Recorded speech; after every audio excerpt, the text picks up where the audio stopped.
حضرت امام علی علیہ السلام نے فرمایا، کسی کی مدد کرتے وقت اس کے چہرے کی جانب مت دیکھو، ہو سکتا ہے اس کی شرمندہ آنکھیں تمہارے دل میں غرور کا بیج بو دیں۔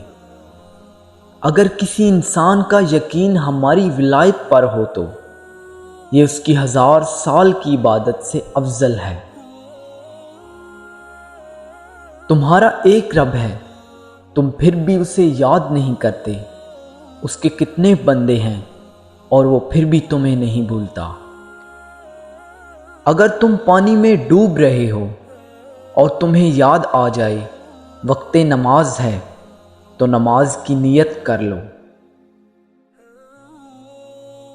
بھائیوں کے حقوق ضائع کرنے سے اللہ اپنی رحمت کے دروازے بند کر دیتا ہے، اور برائی کرنے والوں کے ساتھ بھلائی کرنا ایمان کے کامل ہونے کی نشانی ہے۔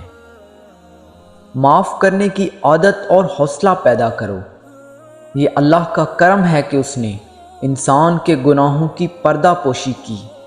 اگر تمہارے درمیان ایک دوسرے کے گناہ ظاہر ہو جاتے تو تم ایک دوسرے کو دفن بھی نہ کرتے۔ اگر لوگوں کو عزت دینا اور معاف کرنا تمہاری کمزوری ہے تو یقین جانو تم دنیا کے سب سے طاقتور انسان ہو۔